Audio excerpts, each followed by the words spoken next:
السلام عليكم سوري صاحبيال meel kasta oo ka joogtiin midayda afeeda magacaygu Axmed Faarax halkaan nagala socotiina waa Himila Media Production sidoo kale Himila High School صاحبيال ku soo dhawaada casharkeena 10aad ee Windows 10 ahna casharka ugu dambeeyay Windows 10 hadaba casharkeena 10aad ee Windows 10 waxaan ku baran doonaa sida ku soo aragteen title-ka hore ee muuqaalka sideen ku doortaa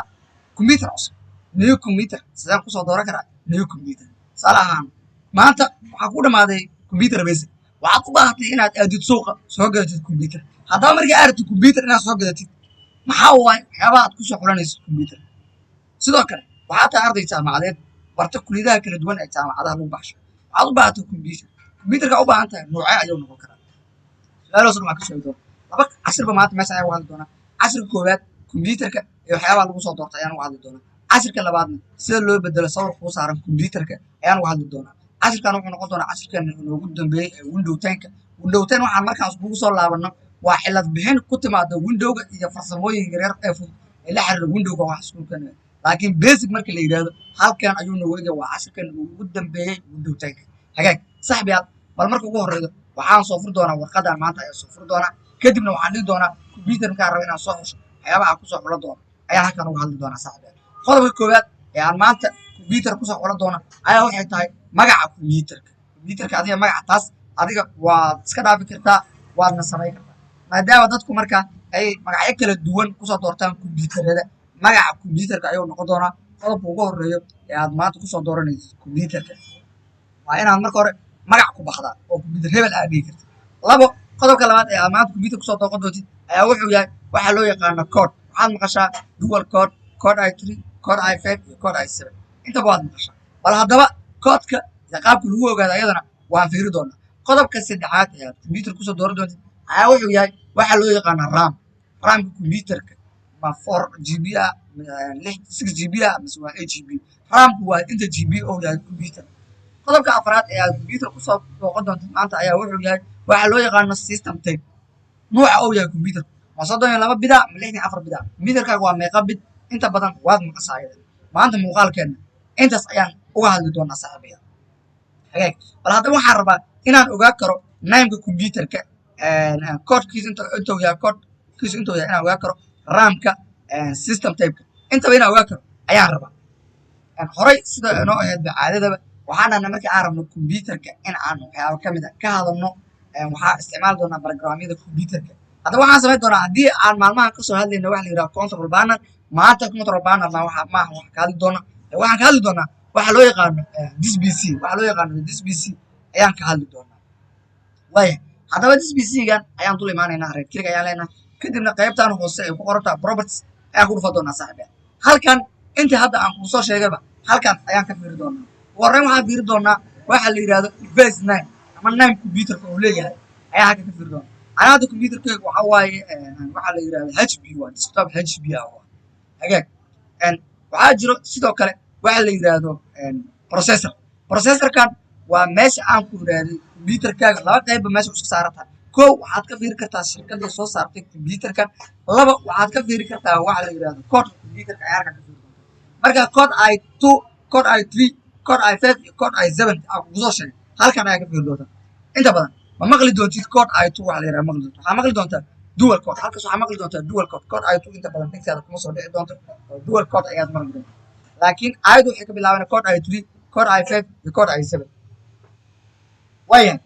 waxaan samayn doonaa marka waxaan hadda rabaa inaan ogaado codeka uu yahay computerka inta codeka uu yahay ayaan rabaa hadda inaan ogaado si aan u ogaado waxaan samayn doonaa qaybtii propertieska markaa soo furno this PC-ga right click dhigi doonaa dul tagno kadibna halkaas properties ku qoranta ayaa ku dhufanayna xaggaan marka ku dhufno aniga nameka computerka waa isla soo aragnay computerkayga aniga waa HP namekiisu HP waa saaxiibayaal waxaan rabaa marka inaan ogaado shirkadda soo saartay iyo codekiisa intaba shirkadda soo saartay waa Intel shirkaddan ay ku qoran tahay Intel waaye codekiisuna waxa waaye waxa la yiraahdo code i3 waa halkan maxaa ugu jeedaa code i3 ayaa halkan ugu jeedaa saaxiibayaal codekiisu halkaas waxaa jira waxa la yiraahdo generation ayadan insha Allah cashir kale ayaan uga hadli doonaa laakiinse cashirkan hadda maanta waxyaabaa noqosay generation ka mid ah balse waxyaaba computer lagu soo doorto ayay ka mid tahay waaya waxaa markaa soo barana laba qodob waxaan soo baranay waxa la yiraahdo processorka computerka shirkadda soo saartay iyo ramkiisa waxaan soo baranay nameka computerka qodobka saddexaad ee aan maanta bar doono wuxuu yahay qodobka saddexaad ee maanta aan bara doono wuxuu yahay qodobka saddexaad waxaa waaye waxaa la yidhahdaa raamkan ayaan maanta bara doonaa saaxiibyaal inta gb oo yahay computerka waa raamka asagana horaa kugu soo sheegay waa inta gb oo yahay computerka haddaba raamku aniga halkan waxaa ugu jeedaa maxaa igu qoran waxaa halkan igu qoran waxaa la yidhaahdo installation ram aniga computerkayga hadda waxaa waaye 4gb waa 6 iyo 8 labaduna way jiraan saaxiib adiga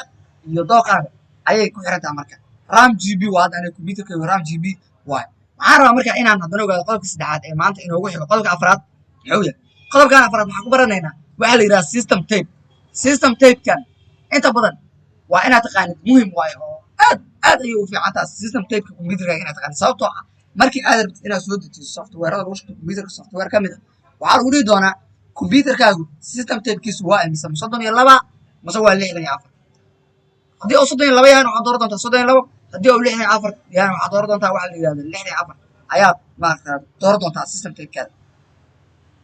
sbc ay dultagaa keligaa leeyahay halkan property ay ku qoranta ayaa ku dhufanaa kadibna halkan ayaa waxaa ka fiiri doonaa meel ay ku qoran tahay waxa la yidhahdo system tape waatana system tape halkan waa system tape computerkayga aniga waxaa waaye 64 bit waa 32 bitna way jirtaa processorkaaga marka system tapeka uu leeyahay haddii maanta la weydiiyo aniga waxaa dhaha computer markaa maanta soo dooranay haddana computerka marka soo dooranay maxaa kusoo doorta waxyaabaha computer kusoo doorta halkan ayaad maaragtay ka ogaa kartaa waaya tusaale ahaan shirkadda computerada iibinaysa ayaa tagay waxaa yidhahda waxaa rabaa computer hp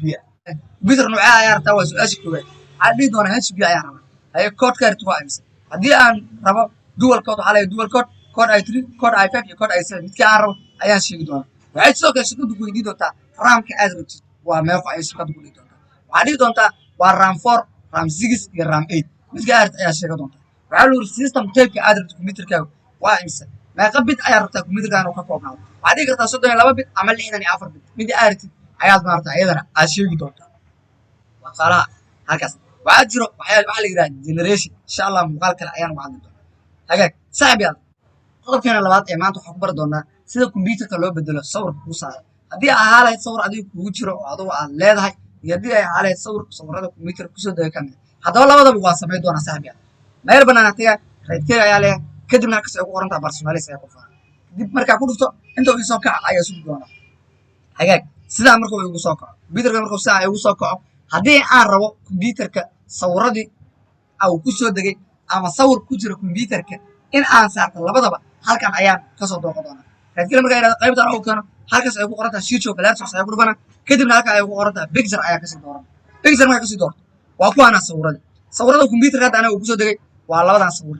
hadda midka ii saaran markaa rabaa iska bedelo asaga bis ayaan dooranaa kadibna waa kan hadda waxaa ujeedaa shaashada computerka way isbedeshay waxaa isku bedeshay sawir kale ayaa halkan kusoo baxa saaxiibyaal waaya waxaan rabaa markaa sawir ay ugu jira computerka oo sawiradii aanigu leeyahay ka mid a inaan saarto raydkigaa leeyahay mar kale personalize ayaa kusii dhufana kadibna halkaas ay ku qorantaa pictures ayaan dooranaa picture markaa doorto haddii sawirka uu hadda kahor aa soo saarta halkan ayuu kuu soo geli doonaa tusaale ahaan sawirkaan oo kale hadda aniga saarana sawirkaan kale markaa saarta halkaas ayuu kuu soo geli doonaa waa kan marka haddii uusan halkan ku jirin oo aan hadda kahor soo saarin aniga sawirka aan hadda kahor computerka aana saarin waxaan rabaa inaan kasoo dooqdo qaybta hoose computerka si markaa aa usoo doorto oo qaybta hoose computerka aa ugu soo doorto waxaan samayn doonaa halkan ay ku qoran tahay browser ayaan ku dhufanaa browser marka dhufto sawirada computerka igu jira waa kuwaana sawirada computerka igu jira waa kuwaana midka aan rabo ayaan kasoo dooranaa saaxiibyaal oo halkaas aan kasoo qaadan doonaa tusaale ahaan aniga hadda waxaan soo qaadan doonaa sawirkan oo taleefkan ayaa soo qaadan doonaa kadibna waxaan leeyahay choose picture ayaa leeyahay waxaan fiirinaynaa marka computerka sawirkan noo saarmay in kale ayaan fiirinaya waa ka waxaa ujeedaa sawirkan oo himil high school inuu noo soo saarmay computerka ayaad ujeedaa waxaan rabaa markaa waxaan hadda iska bedelanay sawirkayga hore saxda ay u ceshto sawirkayga hore markaan raba inaan u ceshto waxaan samayn doonaa inaan